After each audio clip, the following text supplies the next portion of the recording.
Welcome to Reddit Revenge. We have 3 petty revenge stories today. I hope you enjoy. Story 1. Haribo revenge goes way farther than intended. I was a witness to this a long time ago, and the results were learned of by word of mouth. Once upon a time, there was a kid. Let's call him Marco. Marco was your everyday kid, a little skinny. I remember him being slightly geeky. If you left your pens unattended, he'd disassemble them before you turned back around in your seat at times. He was nice, polite, and fairly helpful. This was middle school. One day, though, he does it to a bully. Let's call him Polo. Polo is huge, but with fat. He looks like if you drilled 3 holes into him, a giant could use him for bowling. He's not nice. He's not handsome. He's got a posse of equally disgusting friends who all gang up together to bully others. I suspect that if they hadn't ganged up with each other, they would have been bullied. Perhaps they had been in the past, and got a taste of power over others when they ganged up. I don't know. I kept to myself. One day, I see Marco with a swollen eye and wet hair. He's limping a bit too, and his backpack is ripped. I ask him what the hell happened. Turns out Polo threw him into a bathroom stall by his backpack, which ripped. The toilet got him in the knee, and Polo shoved his face into the water, bashing his eye into the seat. I ask why Polo had done this to him, and he says I took his pen apart. It was just a BIC Cristal, or some cheap pen, like that. Things escalate over the next few weeks. Eventually, Marco has to take time off when Polo strips him naked in the bathroom except for his boxers, and makes him shove them into the toilets. The school, being full of your typical assholes, tries to expel Marco for damage to school property, and does nothing to Polo.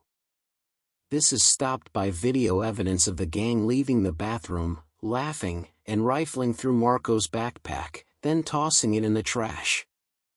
When Marco comes back, he's different. He's not happy. He's quiet, subdued. He doesn't talk to anyone, and bruises magically appear on him between classes. He withdraws into himself, and begins to look positively skeletal. Of course, no one at the school does anything, except the one nice jock. He comes across Polo stealing Marco's backpack, and folds Polo into a trash can. Of course, he's suspended, but does it again when he comes back. The teachers give up on suspending the jock after his parents threaten to sue. The fact that someone bothered to stand up for him, though, seems to have given life back to Marco. He starts opening back up and putting weight back on, which is very good. One day, though, he's wearing a scarf. A very special, beautiful knitted scarf. His grandfather had knit it for him, yes, grandfather, before he died.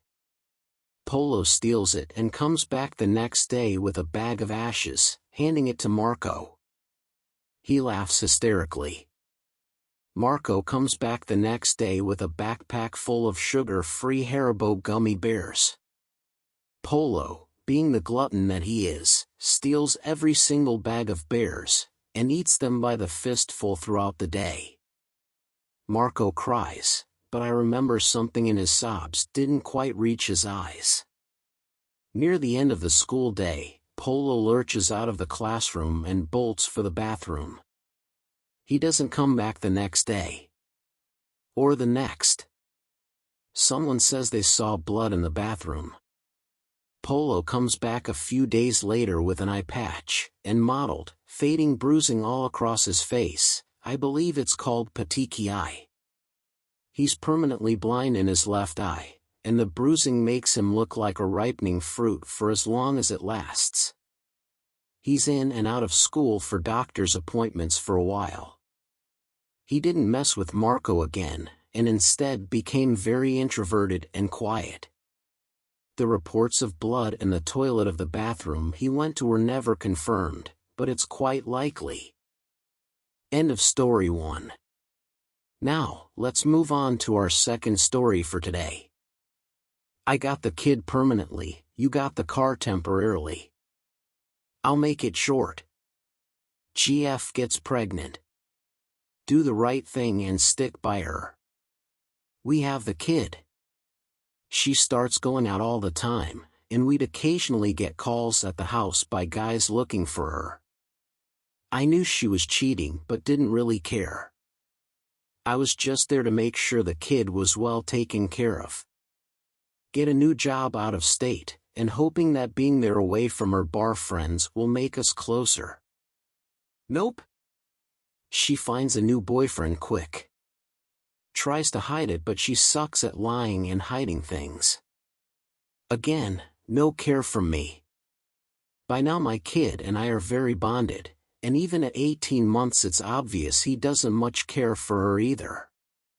Came home from a trip. Can't find my kid. Walk into my bedroom, and there she and her boyfriend are having a nice little romp. Now this was in the days before cell phones, and we lived on the 3rd floor, so there was no escaping the bedroom without coming through the living room, so I just said, "When you two are done I'll be in the living room," and walked out. 3 hours and a lot of whispering later they emerge. Walk the guy to the parking lot, and explain to him I'm not mad at him, but be decent, and don't fuck in my house anymore, and stay out of my beer. Go back upstairs, tell her to go get my son. Next day I get a new apartment, and move out in 3 hours while she was at boyfriend's house and took the kid. Day after I filed for divorce and got full custody, which I won full after 2 years of legal wrangling. Granted, child support was jack shit, but it paid for beer for the next 18 years. I supported my kid. I never raised it on her because I'm a decent guy, but it was fun rubbing it in her face when she got out of line, that I spent it on frivolous stuff for myself, and bought him all of his clothes, toys, food, etc., out of my own pocket. It always made her fume for a few days. In hindsight, I should have put it into a savings account for him, but we all make mistakes in life. Now, I had purchased her a Toyota Accord before we moved, that we shared, but in the divorce she wanted the car, which I gladly gave her. Then I moved back to my state, in with my parents, and started life over. A few months go by, and I start getting calls at work from the credit company, demanding payment that was overdue. I explained numerous times that the vehicle was legally hers now, and I would not be paying. Most of these guys were a-holes, but one day a very low-key guy called and said, "Look, we're just trying to work something out because we can't locate her." "Oh well, why didn't you say so? Here's where she's living. The plate number is blank, and I have it on good authority she is home right now. She didn't have a job." About 3 hours later my phone rings, and it's her, and she is pissed, asking me if I told them where the car was, because they just repossessed and towed it. Yep, I say with a smug grin, "Something you need to learn is if you don't pay your bills, you don't get to keep your stuff. By the way, my lawyer is paid off. How is yours doing?" Click. That was a great day. Edit. Thanks for all the positive responses. I'm no hero or great dad. Just a dude that did what it took to take care of his kid through life, and do what it took to give him a good one. Parents that say they sacrifice for their kids disgust me. Sure, there was a lot of shit I could have bought, done, gone to, etc., if I wasn't supporting him, but taking care of him was a lot more rewarding and fun. The only bad time we had was when I tried to coach him in t-ball. He's always been the laid-back type, and I'm way too competitive.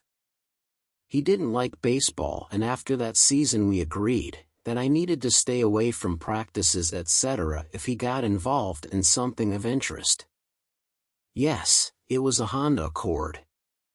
Come on people, that was 30 years ago. For you doubters, this story is 100% true. I still have the paperwork and documentation, including the deposition transcript. For you hateful people that just want to be a Reddit dick, it must be sad to be such a pathetic person. You have my pity. End of story 2. Now, on to our final story for today. I planted bamboo that overrun my neighbor's property, over a security light. About 4 years ago, I used to live in a nice HOA, in a small town in Texas, and enjoyed having only one neighbor over my backyard fence. The plot was about 2 acres, and the other side of the backyard butted up to a hay field. The stars were beautiful at night because of virtually no light pollution. Until the neighbor decided to install an incredibly bright security light over their back porch, aimed right at my back patio and bedroom windows. I tried to ignore it at first, and put shades in the bedroom, but out on the patio it was like having a bright LED headlight in your face all night. I consulted the HOA about adding a privacy addition to my fence, to increase its height, and they said no because it's already at the 8-foot max allowed height. They said there was nothing in the bylaws or whatever about bright lights, so nothing they could do. Diplomacy. So, I hated for this to be the thing where we finally had a formal greeting, after 3 years of back porch waves, but I walked over, and rang the doorbell with $20. I politely explained how the light was causing the aforementioned nuisance, and asked if there was any way I could convince him to point the light down or in a different direction, and even offered to buy him a case of beer, the $20, out of goodwill, and even a new motion sensing light. He seemed nice and agreed to point it down, but after waiting a month, nothing changed. I went back to have another polite conversation, and he said he had changed his mind, and was going to leave it on every night, and leave it pointed as is. Petty revenge. Needless to say, I was a bit upset diplomacy failed, and started figuring out how to win. If the military taught me anything, there's always ways to adapt and overcome. So, I started researching fast-growing plants to create big privacy walls, and reading through the HOA bylaws, and city/state ordinances, about what I could or couldn't plant, and if there were any repercussions for encroachment across the property line. I quickly discovered running bamboo, despite being very invasive, would grow super fast to make the neighbor's house and light disappear from view, and there was nothing on the HOA/state or city books to prevent me from planting it, or cause legal recourse if it spread, and grew on his side on the fence. Only thing he could do was cut anything that grew on his side of the line.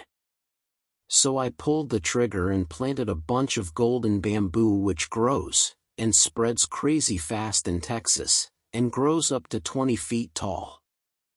I didn't care if it took over the fence line because his house is 15 feet from the fence while mine was 50 yards away, so I planted a bunch right against the fence, and only put root barrier on my side to prevent it spreading into my yard.